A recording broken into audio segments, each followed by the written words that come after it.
Вітаю, шановне господарство. Ми працягваем лекцыйны курс пра пачаткі, пра генезу Вялікага княства Літоўскага. Курс такі універсітэцкі, не зусім такі папулярны, таму мы дэталёва разглядаем паасобныя часткі гэтай праблемы.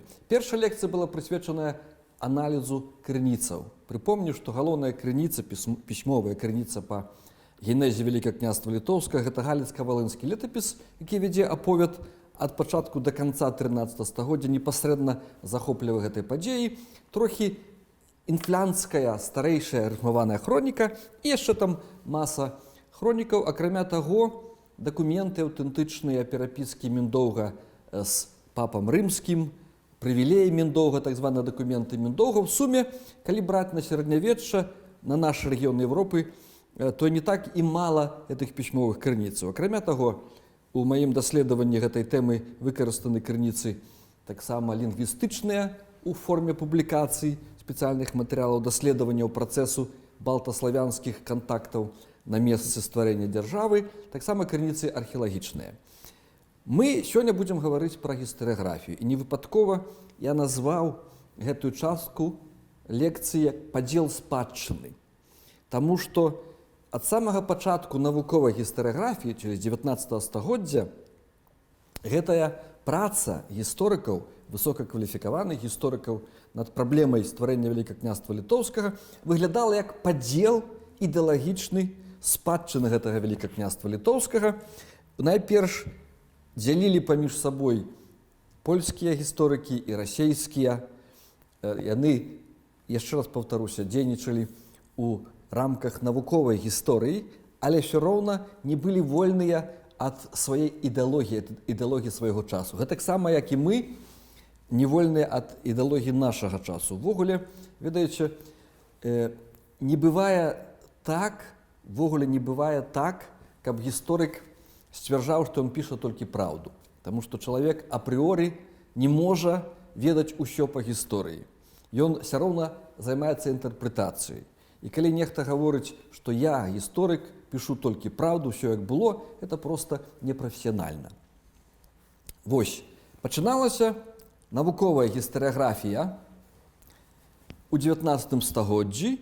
Я буду прадстаўляць вам менавіта найбольш спецыяльныя даследаванні па праблеме стварэння Вялікага княства Літоўскага, якія або асобна публікаваныя, найперш в манаграфіях, магчыма, в артыкулах, або ў складзе нейкіх абагульняючых прац. І я не ставіў мэтай, напрыклад, прааналізаваць усе згадкі, усе выказванні самых розных людзей, часта непрафесійных гісторыкаў пра генезу Вялікага княства Літоўскага. Гэта не мае сэнсу. Праблема настолькі важная і абшырная, што пра яе выказваліся тысячы людзей. Таму я канцэнтруюся менавіта на акадэмічных прафесійных працах.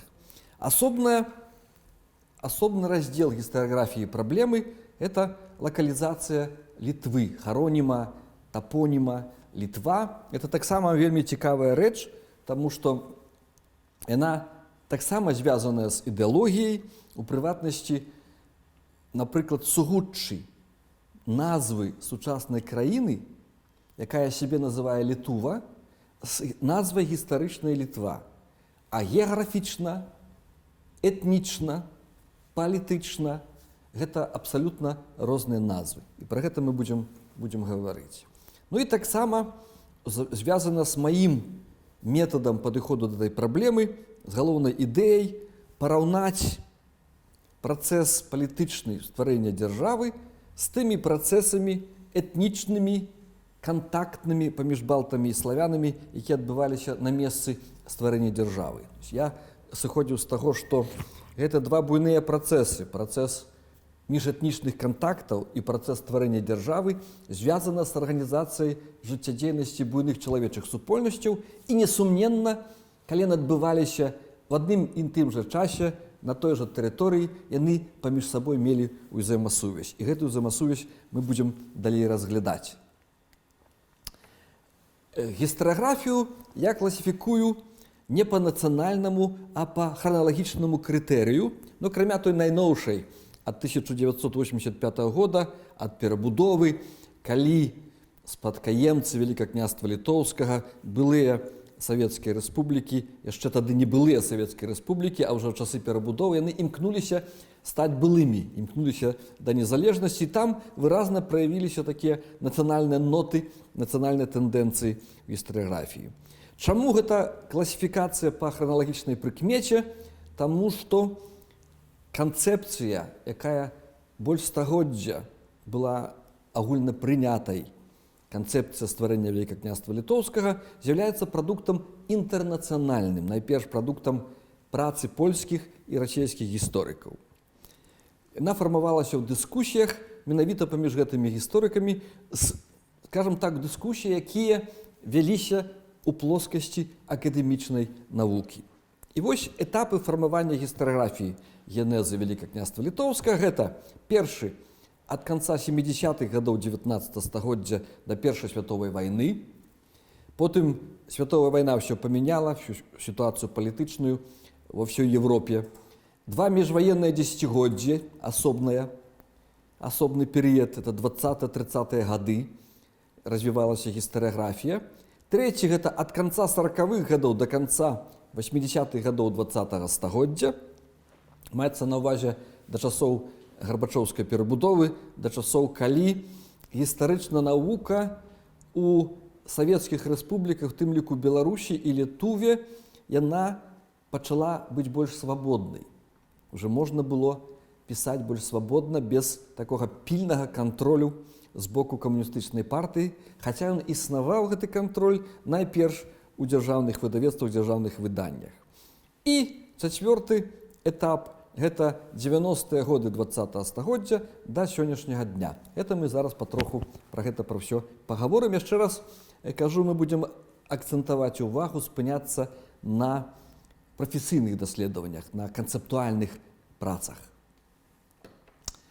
Канец 70-х гадоў 19-го стагоддзя – гэта пачаткі менавіта навуковай гістарыяграфіі Вялікага княства Літоўскага, таму што тады ўжо фармуюцца такія акадэмічныя падыходы да даследавання гісторыі. Это спасылка на крыніцы абавязковая, это выкарыстанне як мага шырэйшага кола крыніц, это дастаткова навуковае абагульненне тых крыніц, аналіз тых крыніц. Это былі пачаткі сапраўды, скажам так, гістарыяграфіі навуковай, таму што да гэтых часоў, скажам так, працы, якія датычылі гісторыі Вялікага княства Літоўска, не толькі Вялікага княства Літоўска, у тым ліку праблемы пачаткаў гэтай дзяржавы, яны часта пісаліся, скажам так, як мы сёння назвалі, ў форме больш папулярных прац, без крыніцазнаўчага аналізу, без спасылак на крыніцы, таму што мы ведаем, это элементарны падыход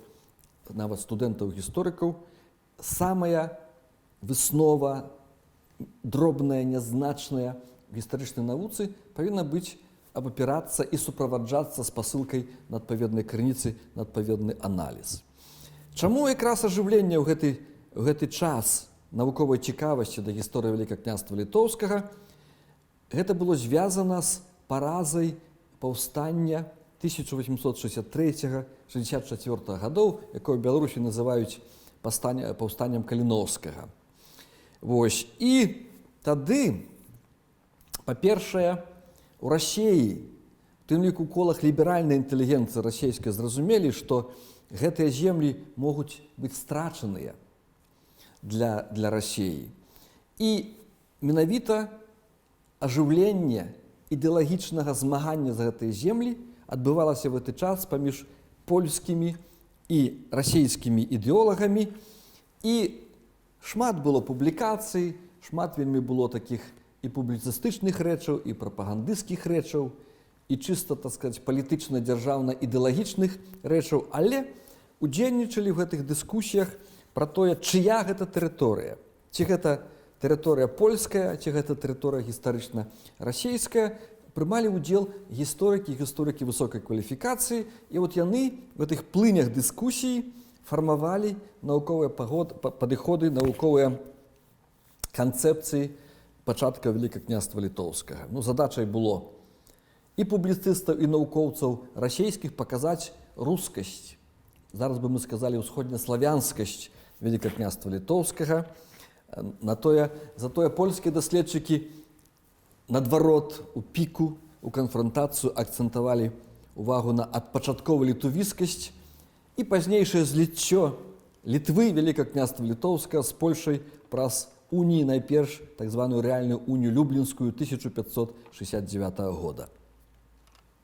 Ввогуле, лічыцца, што ўпершыню навуковы падыход да праблемы стварэння Вялікага княства Літоўскага сфармаваў у сваіх працах кіеўскі гісторык Владзімір Антановіч, который залічваўся да расійскай гістарычнай школы, украінцы залічваюць яго да украінскай гістарыяграфіі. Гэта можна дыскутаваць, але гэта не з'яўляецца прадметам нашага выкладу.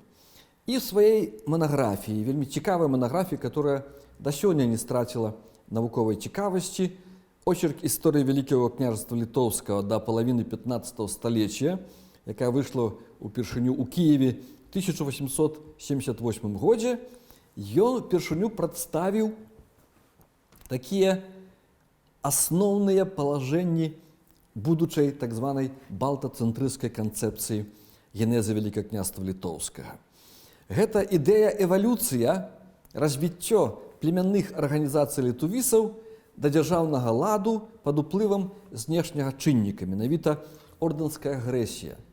Трэба было ёй супрацьстаяць, і ў ходзе гэтага супрацьстаяння племянныя арганізацыі паступова эвалюцыянавалі, выраслі ў арганізацыю дзяржаўную. Міндаўг стварыў першую дзяржаўную арганізацыю княства на захопленай так званай рускай тэрыторыі са сталіцай у Новаградку. Тады у 19 стагоддзі вельмі рэдка хто-небудзь пісаў, што это была беларуская тэрыторыя. Тады паводле афіцыйнай расійскай ідэалогіі беларусы і украінцы не аддзяляліся ад расійскага народа, лічыліся часткай народа расійскага і ўсе называліся рускімі. І зноў жа Антановіч таксама заклаў такую ідэю, якая пазней развівалася пазней у польскіх працах польскіх гісторыкаў. Гэта змаганне двух народных начал. То есть ад таго, што Міндаўг захапіў суседнюю наваградскую зямлю, у Наваградку стварыў сваю літувіскую дзяржаву, ад самага пачатку этой дзяржаве ішло змаганне літоўскага і рускага пачаткаў, літоўскага і рускага начала.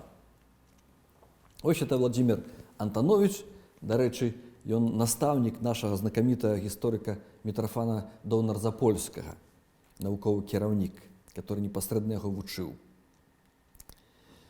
І ввогуле, калі браць першынство менавіта стварэння канцэпцыі, якая была распаўсюджана да нядаўняга часу, да 21 стагоддзя па ўсім свеце, то аўтарства можна прыпісаць польскаму гісторыку кракаўскай школы Юліушу Ляткоўскаму, які таксама падхапіў ідэю Антановіча і развіў гэту ідэю Антановіча, яшчэ больш дэталёва я развіў эту канцэпцыю ў спецыяльнай працы пра Міндоўга, Мендок Кроль Літэўскі. І гэта было развіццё першай думкі Владзіміра Антановіча пра сацыяльную эвалюцыю літувіцкіх племёнаў да дзяржавы. Прашу звярнуць увагу, што гэта згаджаецца з марксісцкай, так званай марксісцкай канцэпцыяй гісторыі, першабытны абшчынны лад, потым феадальны лад, калі ствараюцца дзяржавы і гэтак далей. Канцэпцыя Ляткоўскага. Вось.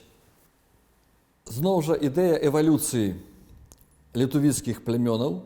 У ходзе этой эвалюцыі ўзнікла арыстакратыя, князі, кожны з которых кантраляваў тэрыторыю свайго роду або племені.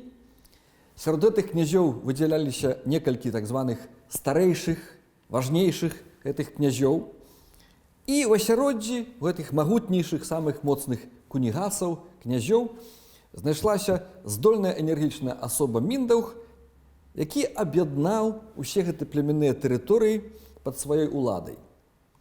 Гэта быў пачатак ВКЛ, і яшчэ раз звяртаю вашу ўвагу, наколькі это сугучна пастулатам савецкага варыянту марксізму. Развіццё эвалюцыйнае, сацыяльнае грамадства ад першабытна-абшчыннага ладу да ладу там рабаўладальніцкага ў некаторых частках зямной кулі, зямнога шару, альбо да ладу феадальнага, як это адбывалася ў нашай частцы Европы.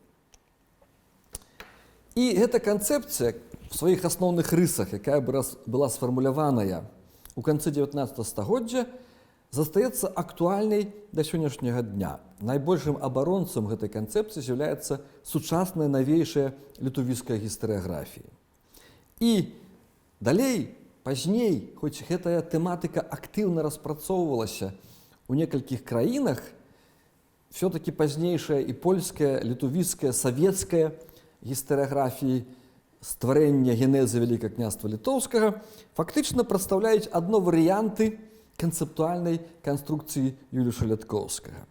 А ягоная асаблівасць, што вот гэта заваёва, пераход ад рабаўнічых паходаў літувісаў на суседнія рускія землі да тэрытарыяльных захопаў гэтых земляў, гэты пераход адбыўся яшчэ да з'яўлення на гістарычнай сцэне Міндаўга в якасці аб'яднальніка, ці ўжо з другой паловы 12 стагоддзя Літува ад абароны ад рускіх князёў пераходзіць да наступу на Русь і захопу яе земляў. Хачу сказаць, вот гэта моя выснова, што пазнейшыя гістарыяграфіі, у тым ліку савецкая, уяўляюць сабой толькі варыянты канструкцыі Ляткоўскага. Эта выснова нарадзілася пасля некалькіх гадоў вельмі інтэнсіўнай працы ў бібліятэках. У прыватнасці я меў такую шчаслівую магчымасць амаль 1,5 гады жыць у Кракаве на навуковай стажыроўцы в Ягелонскім універсітэце, працаваць у адной з лепшых бібліятэк па гісторыі Вялікага княства Літоўскага в Ягелонцы, знакамітай, кожны дзень 1,5 гады на стыпендыі, даволі добрай стыпендыі. І гэта дало магчымасць прачытаць вялікую колькасць прац на некалькіх мовах. І гэта выснова менавіта плён, вынік этой шматгадовай працы чытання кніжак не толькі ў Кракаве этой 1,5 гады, але натуральна і ў Беларусі, ў іншых мясцінах.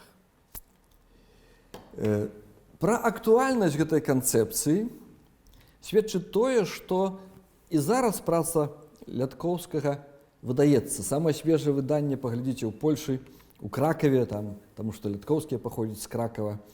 Это в 2019 годзе. Мендох Круль Літэўскі. Яго, так сказаць, біяграфія непасрэдна звязаная са стварэннем Вялікага княства Літоўскага. Ну, гэта варта сказаць, што перавыданне гэтай кнігі, яно з аднаго боку сведчыць пра пашану ввогуле польскага грамадства і ў прыватнасці асяродкаў гісторыкаў да сваей спадчыны гістарыяграфічнай. Але калі б гэтая праца не лічылася ў Польшы нечага вартай у сэнсе навуковым, натуральна, яе б не перавыдалі. Іншы польскі гісторык ужо ў пачатку 20 стагоддзя, Вітальд Каменецкі, выказаў погляд у спецыяльна такой невялікай працы «Генеза панства літаўскага». Звяртаю увагу, потым мы будзем гаварыць пра тэрміналогію, калі палякі карыстаюцца акрэсленнем выключна літувійская дзяржава, czyli панства літэўскае, то расійскія гісторыкі карыстаюцца паняццем літоўска-рускае государство альбо руска-літоўскае государство. Таксама звязана з падыходам ідэалагічным да гэтай праблемы. Вось Каменецкі ўпершыню выказаў погляд, што гэтая літувійская дзяржава, Вялікае княства Літоўскае, брала ўзоры для сваёй будовы суседніх рускіх так званых княстваў, усходнеславянскіх княстваў, і таксама в пэўным сэнсе брала ўзоры з ордэнскай дзяржавы. Вось асоба аднаго гісторыка, партрэт Матвея Кузьміча Любаўскага, маскоўскага гісторыка, который напісаў некалькі фундаментальных прац по гісторыі Вялікага княства Літоўскага і гісторыя літоўска-рускага государства і абласное дзеленне местнага самаўпраўлення. Гэта вядомыя рэчы. Вельмі добрага знаўцы крыніц, который прагледзеў, прапрацаваў агромністую масу тых крыніц.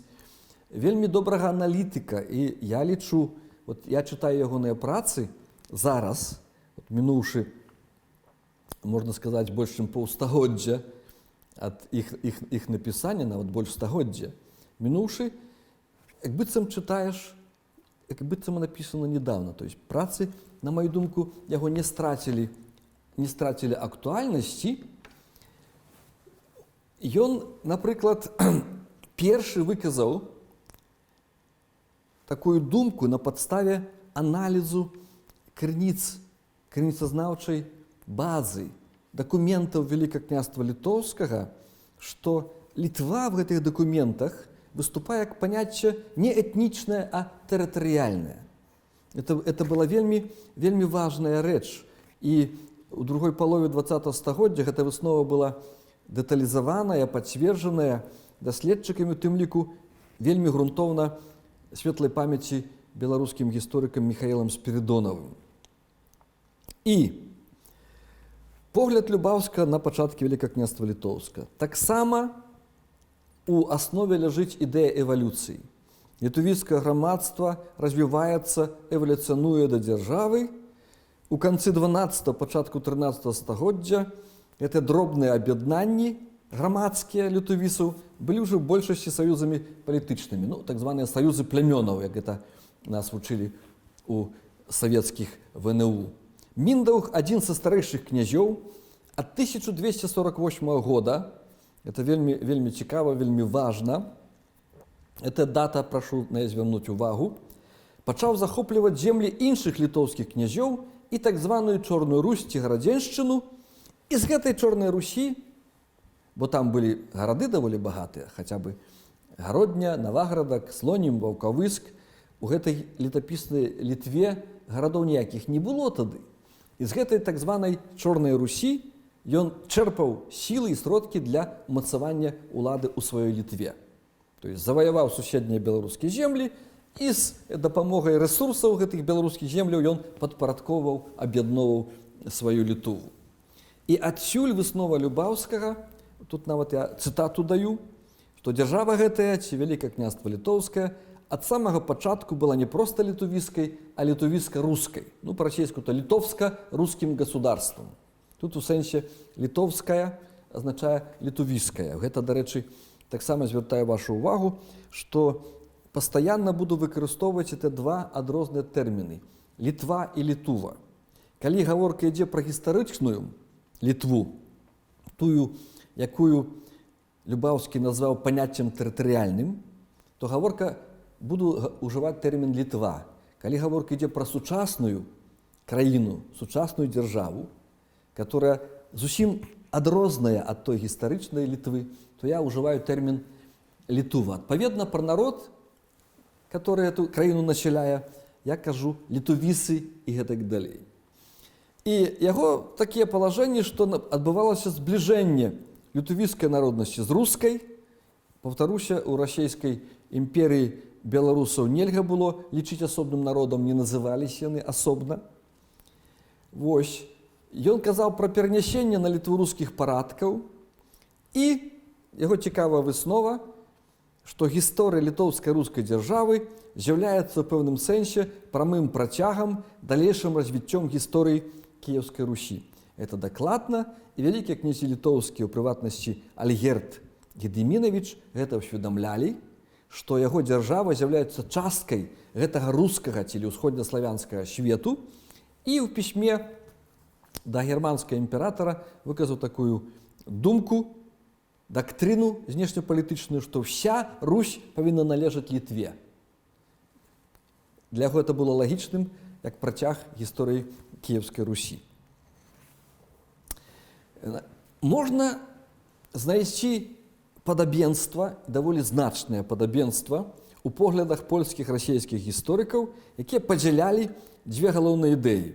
Першая ідэя – эвалюцыя літувійскага грамадства да дзяржавы, мы гаворым пра стварэнне Вялікага княства Літоўскага, і другая ідэя – цесная сувязь між утварэннем дзяржавы і захопам літовісамі земляў на Русі. Тут ключавое слово «захоп». Розныя гісторыкі па-рознаму інтэрпрэтавалі гэты захоп. Нехта больш жорстка, нехта больш лагодна, то там не так былі захопы, як саюзы, шлюбы дынастычныя, што гэтыя сілы баярства, мяшчанства так званых рускіх землях падтрымлівала вялікіх князёў літоўскіх, але тым не менш усюды гаворка ідзе пра захоп. Яшчэ раз паўтаруся. Першая ідэя галоўная этой канцэпцыі балтацэнтрыскай, якая пазней распаўсюдзілася па ўсім свеце, гэта эвалюцыя літуўскага грамадства да дзяржавы і цесная сувязь між утварэннем гэтай дзяржавы і захопам літавіцкімі земляў на Русі. Ніхто не абышоўся без гэтага, што сама яна стварылася, яна все-таки стваралася ў працэсе гэтага захопу. І істота гэтай канцэпцыі і ў расейцаў, і ў палякаў, і ў расійскіх гісторыкаў, і ў польскіх, што ініцыятарам працэсу дзяржаваўтварэння былі балцкія плямёны, вядомыя ў пісьмовых крыніцах пад назвай літоўцы, літвіні па-польску, якія спачатку яшчэ в 11-12 стагоддзях цярпелі ад усходніх славянаў, там паходы, нават былі пару паходаў кіеўскіх князёў на Літву, даніну плацілі кіеўскім князям. Але з 80-х гадоў 12 стагоддзя, калі тая Кіеўская Русь ужо была раздробленая, гэтыя плямёны актывізавалі рабаўнічую мілітарную дзейнасць, а потым у ходзе гэтай дзейнасці перайшлі да тэрытарыяльных захопаў земляў старажытнай Русі. І вынікам стала новая дзяржава, літуўская дзяржава, якая называлася Вялікае княства Літоўскае. Розніца. Чым жа была розніца ў поглядах польскіх і расійскіх гісторыкаў? Яны падзялялі две асноўныя пастулаты, две асноўныя канцэпцыі, эвалюцыя і захоп, але гаворка, спрэчка вялася пра этнічны характар дзяржавы ад пачатку. Звяртае вашу ўвагу, што яны падыходзілі і гісторыкі і польскія, і расійскія да працэсу ўтварэння сярэднявечнай дзяржавы з пазіцыі 19 стагоддзя, часу змагання нацыяналізмаў. З часоў, калі рабіліся такія спробы ідэалагічнага стварэння ідэалагічных асноваў новай найноўшай дзяржаўнасці. Это калі дзяржава разумелася ўжо як механізм рэалізацыі нацыянальных інтарэсаў. Не бяручы пад увагу, што сярэднявечная дзяржава не мела такога выразна этнічнага імператыву сярод сваіх галоўных дзеячоў. Міндаўг не будаваў дзяржаву літувіцкую, Міндаўг не будаваў дзяржаву беларускую, або там яцвярскую ці рускую. Ён будаваў дзяржаву для сябе і сваіх дзяцей, для сваёй дынастыі, заходзячы з наяўных матэрыялаў. Сярэднявечная дзяржава не мела апоры, скажем так, сярэднявечная дзяржава не мела такого падыходу да этнічнага чынніку. Неважна была этнічная прыналежнасць насельнікаў этой дзяржавы. Это звычайная рэч. Як, напрыклад, в 11 стагоддзі нарманы з герцагства Нармандіі, Вільгельм Заваёўца, якія ўжо гаварылі па-французску, захапілі Англію, занялі замкі, в которых сядзелі англійскія і саксонскія владары. Сяляне як плацілі падаткі гэтым ужо новым французскамоўным баронам, плацілі так, як плацілі раней тым папярэднім. Это ўжо такая асобная гаворка. Палякі сцвярджалі, Вялікае княства Літоўскае было літувіцкай дзяржавай і пацвярджалі гэта фактамі знешнепалітычных дзеянняў. Гэта рабаўнічыя паходы, гэта імёны вялікіх княжоў літоўскіх. Расейцы в адказ сказалі, што Вялікае княства Літоўскае было ад пачатку літувіцка-рускай дзяржавай, таму што так яны заваявалі, так былі князі, так сядзеў Міндаўг на стале ў Наваградку, але мова была руская, больше насельніцтва рускае в іхнім разуменні і так далей. І, забегаючы наперад, скажу, што пазней савецкая гістарыяграфія пераняла пасля Другой святовай вайны больш польскую версію. І яна да сёння з'яўляецца актуальнай.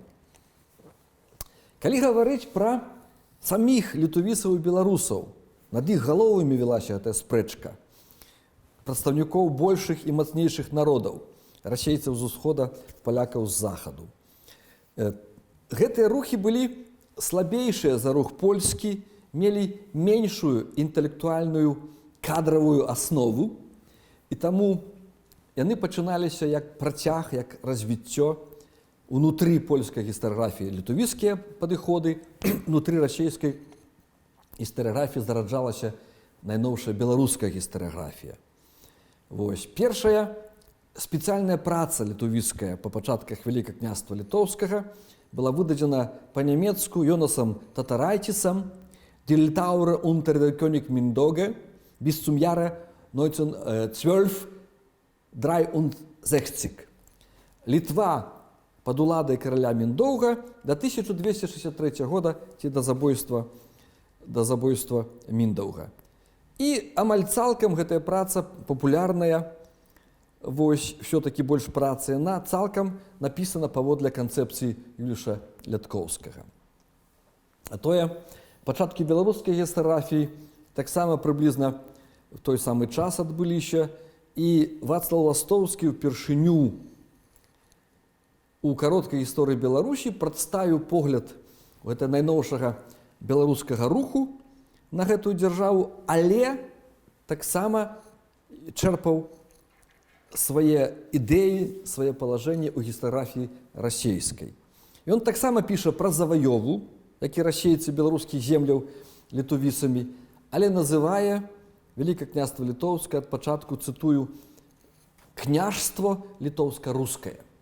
Это вот пачатак 20-го стагоддзя, калі ўжо і не толькі літувіцкі, але беларускі рух пра сябе заяўляе, а кожны нацыянальны рух у 19 стагоддзі, асабліва ў стагоддзі 20-м пачатках, шукаў у гісторыі аснову сваёй дзяржаўнасці найноўшай, каб абапірацца ў прэтэнзіях на стварэнне сваёй найноўшай дзяржавы на некі прэцэдэнт у гісторыі. І вось у будучыні да сённяшняга дня гэта спроба пошукаў гісторыі апоры для сучаснай найноўшай дзяржаўнасці уласціва і сённяшняму дню дыскусіях паміж беларускімі і літувіцкімі гісторыкамі. І ввогуле, калі гаварыць пра гэта каротенькі агляд гэтага перыяду развіцця гістарыяграфіі першага, можна прывесці цытату знакамітага украінскага гісторыка Міхайла Грушэўскага, які, так бы мовіць, прадставіў погляд з боку нейтральна на гэтую праблему, і ён адназначна, дарэчы, в адрозненне ад некаторых сучасных украінскіх гісторыкаў, которые лічаць, што гэта дзяржава была літувіцка-украінскай, а не літувіцка-беларускай, ён в этой цытаце можна яго погляд прадставіць, што асноваю Вялікага княства Літоўскага былі плямёны літувіцкія землі беларускія, і той рускі элемент, які зрушчыў Вялікае княства Літоўскае, быў не украінскі, а беларускі. І гэта ён напісаў у сваёй знакамітай працы шматтомнай «Історыя Украіны Русі», том 4 выдання 1907 года. Праз 7 гадоў пачалася Першая световая вайна, которая перамяшала народы, перамяшала ідэалогіі, которая змяніла палітычную сітуацыю ва ўсёй Еўропе, асабліва у нашым рэгіёне Еўропы, цэнтральна-ўсходняй Еўропе. І наступіў зусім іншы перыяд развіцця гістарыяграфіі.